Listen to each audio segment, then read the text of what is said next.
کی اس وارننگ کو نظر انداز نہیں کر سکتے ہیں جس میں عبرتناک تاریخی انجام سے ہمکنار ہونے کا اندیا دیا گیا تھا. اور خود راجہ باغ کے اندر ذوالفقار علی بھٹو نے جو پڑھ کے خط سنایا تھا عوام کے ساتھ سائرس فینس کا جو فارن منسٹر تھا, اور پھر اس کے علاوہ جو انہوں نے لاسٹ نیشنل اسمبلی کو ایڈریس کیا ہے, ان ساری چیزوں کو اسمبل کر کے اگر آپ دیکھیں تو تاریخ کے ایک طالب علم کی حیثیت سے میں یہ سمجھتا ہوں کہ یہ موومنٹ اور یہ جو صورتحال جو پولرائزیشن ڈی اسٹیبلائز کیا تھا وہ آئسولیشن میں نہیں تھا. یہ پہلے سے ایک ذہنی طور پر صورتحال کو آمادہ کیا گیا تھا, اور جنرل مشرف پہلے سے اس بات کا فیصلہ جنرل ضیاء الحق پہلے سے اس بات کا فیصلہ کر چکے تھے کہ پی این اے کے درمیان جب بالکل مذاکرات اپنے کامیابی کے انتہائی مرحلے میں داخل ہو گئے, خود غفور صاحب تشریف رکھتے ہیں, حفیظہ صاحب تشریف رکھتے ہیں, انہوں نے خود اس بات کا اندیا دیا ہے کہ مذاکرات ہمکنار ہو گئے تھے کامیابی سے, اور نوابزادہ نصر اللہ خان از آن دا ریکارڈ کہ مارننگ میں ہم سائن کرنے کے لیے جا رہے تھے 5 جولائی کو, 5 جولائی. تو اس کے معنی یہ ہے کہ جب یہ اس بات کا پورا اندازہ ہو گیا کہ اب پی این اے اور پیپلز پارٹی کے درمیان جو کانفرنٹریشن کریٹ کیا تھا وہ ریزالو ہو گیا ہے اور نارملسی باہر آئے گی, انتخابات ہوں گے, تو اسے اپسیٹ کیا گیا. تو میرا اندیا تو یہ ہے, میرا آبزرویشن یا جو ویژن ہے وہ یہ بتاتا ہے یہ سب پہلے سے تیار تھا. ذوالفقار علی بھٹو کو اس ریجن سے ایلیمنیٹ کرنا تھا, انہیں پہلے وارن کر دیا گیا تھا کہ آیا آپ اپنی نیوکلر پالیسی کو ڈراپ کریں یا انتخابات کو مؤخر کریں اور بات کریں. تو اس سے سارا میرے خیال ہے تاریخ نے اس پر اب ورڈکٹ بھی دے دی ہے کہ ایک conspiracy was behind and which lead the situation to the polarization اور ultimately meet out in the result. Faiza صاحب آپ اس وقت کیبنٹ میں تھے, ایک منٹ کا مجھے اجازت دیں, میں آپ سے عرض کروں گا کہ فیضا صاحب یہاں تشریف رکھتے ہیں. 1 جولائی کو جو ہمارے مذاکرات ہوئے ہیں جو بہت طویل ہوئے تھے, اس میں میں نے بڑی خوشامد کی کہ آپ سائن کر دیں اس پر, ورنہ میرے یہ الفاظ تھے کہ مجھے ڈر ہے کہ مجھ میں مارشل لا لگ سکتا ہے. میں نے کہا کہ مارشل لا لگ سکتا ہے. تو مجھے اس بات پر بڑی حیرت ہے کہ خود بھٹو صاحب بھی یہ بات دیکھ رہے تھے کہ آدمی کا رول کیا ہے. 1 اپریل کا ان کا بیان, پھر اپریل کا, پھر جولائی میں ہمارے پاس آنا, ان سے باتیں کرنا, یہ سب باتیں دکھاتی تھی کہ بالکل ہو کیا رہا ہے اور ساری تیاریاں ہو رہی ماشاء اللہ, پورا رول میپ تیار تھا ان کا. تو بھٹو صاحب اگر سائن کر دیتے 1 اپریل کو ماشاء اللہ نہیں کر سکتے, ملٹری انٹرونشن نہ ہوتی, 1 جولائی نہ ہوتی. اب یہ اس کا پس منظر جو ہے وہ مجھے بیان کرنا پڑے گا. جی ضرور, کیونکہ میں کابینہ میں تھا اور ایک سینئر وزیر تھا اس وقت, اور مجھے کچھ زیادہ علم ہے. یہ ایک کتاب نکلی ہے ابھی حال ہی میں جس کا نام ہے مارچز ٹو فالی, یعنی کیسے قومیں جانتے ہوئے کہ تباہی کی طرف جاتی ہیں پھر بھی جاتی ہیں. اس میں ہومر کا ایلیاد ہے جس کو ٹرائے کہتے ہیں, ٹرائے کی ہسٹری ہے. امریکنز کا ویتنام میں جانا کہ پتہ تھا ان کو, رشنز کا افغانستان میں آنا. تو یہ ہے مارچز آف فالی. اب غفور صاحب بیٹھے ہیں, شکر ہے کہ ہم 2 صرف زندہ ہیں, ابھی تک ہیں زندہ تاریخ لکھنے کے لیے. اور اس میں ہم نے کبھی بھی نہ نوابزادہ نصر اللہ صاحب نے کبھی اس میں کوئی غلط بات پائی تھی نہ انہوں نے. ہسٹری ہے نا, ہسٹری کو تو آپ نہیں کر سکتے ہیں کبھی بھی, فیکچوئل چیز ہے. جناب یہ بات یہ ہے کہ ہمارے پاس ایک آپشن تھا کہ ہم الیکشنز کو اگست 77 نہیں, اگست 78 تک ملتوی کر سکتے تھے جیسے انہوں نے کہا. اور مجھے یاد ہے کہ انہوں نے مجھے کہا کہ کیوں بھٹو صاحب جلدی کر رہے ہیں الیکشنز کی, آپ ریزولوشن موو کیجئے اسمبلی میں, ہم بھی تائید کریں گے اس کی کہ 1 سال کے لیے بھلے آپ مدت بڑھا دیجئے. بیٹھے ہیں یہ سامنے پہ.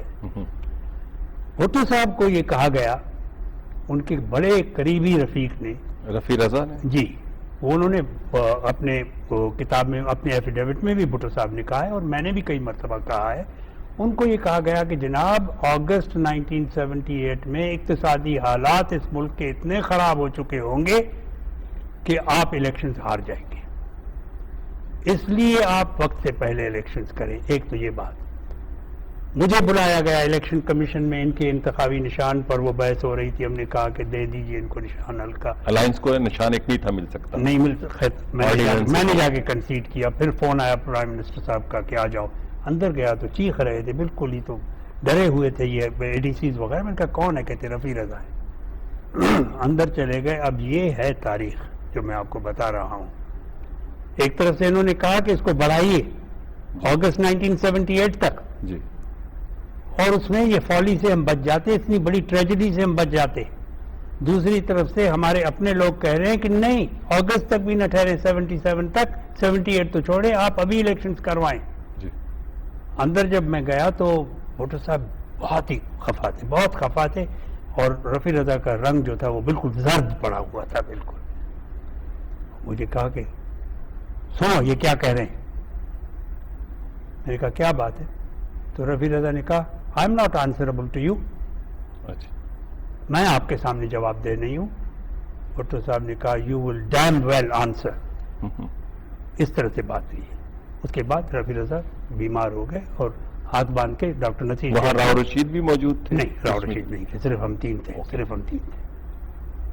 تو کہا کہ بہت بڑا پلان ہے، بہت بڑی سازش ہے آپ کے خلاف، امریکنز آپ کو گرانا چاہتے ہیں.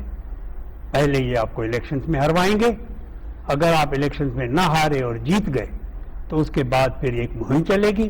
اس مہم کے نتیجے میں اس ملک میں مارشل لا آئے گا، اور اس میں پھر امیڈیٹلی الیکشنز ہوں گے. اگر اصغر خان صاحب اس میں کامیاب ہو گئے تو اصغر خان صاحب ٹیک اوور کریں گے، نہیں ہوئے تو 6 مہینے کے بعد پھر دوسری الیکشنز کروائیں گے. تو میں نے ان سے پوچھا کہ جناب والا یہ جنوری کے اخیر کے دن ہے، یہ جب اناؤنسمنٹ کے بعد، ہاں ریزولوشن کے بعد. تو میں نے ایسے پوچھا، میں نے کہا آپ کو اس بات کا کب پتہ چلا کہ یہ امریکن سازش ہے؟ کہتے کوئی 1 مہینے کے قریب. تو میں نے کہا آپ کو یہ پتا تھا جس وقت آپ نے پریزیڈنٹ کو، پرائم منسٹر کو ایڈوائز کیا کہ نیشنل اسمبلی کو توڑو؟ کہتے ہیں ہاں مجھے پتا تھا. میں نے کہا پھر کیوں نہیں بتایا؟ آپ کو پتا نہیں کہ اسمبلی ایک امبریلا ہوتی ہے ڈیموکریٹک گورنمنٹ اور الیکٹڈ گورنمنٹ کے اوپر، اور آپ نے وہ امبریلا ختم کر دیا. ایسے کر کے کہنے لگے. اس کے بعد ان کو ہاؤس اریسٹ کیا گیا تھا، رفیع رضا صاحب کو، اور پھر اخیر میں ڈاکٹر نصیر شیخ کے ریکمنڈیشن پر ان کو ملک سے باہر جانے دیا گیا. تو جناب یہ ہے مارچ ٹو فالی. اب آپ آگے آئیے.